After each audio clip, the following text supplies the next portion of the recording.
مرزائیوں کے ساتھ کھانا پینا کیسا ہے؟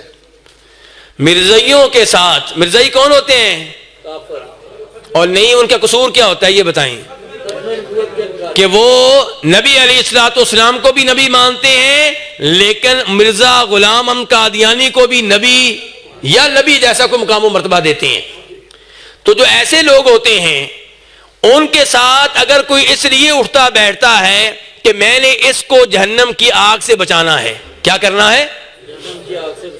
یعنی کہ آپ کا یہ ہدف ہے، آپ نے یہ مشن بنا لیا کہ اس آدمی کو میں نے ٹھیک کرنا ہے، اس سے میں نے توبہ کرانی ہے اور اس کو میں نے تبلیغ کرنی ہے، تو آپ اس کے ساتھ بیٹھ سکتے ہیں اور اس سے گفتگو کر سکتے ہیں۔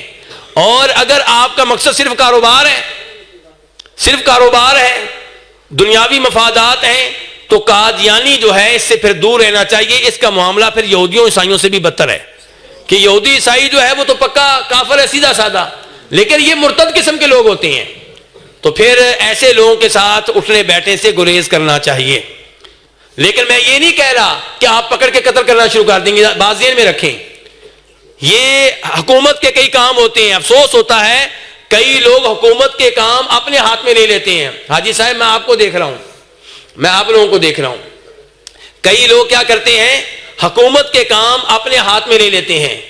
جو شادی شدہ زنا کرے اس کی سزا کیا ہے؟ اس کو سنسار کیا جائے، لیکن یہ سزا کون دے گا؟ حکومت۔ حکومت نہیں دیتی، نہ دے، ہم نہیں دے سکتے، ہم اس کو سمجھا سکتے ہیں۔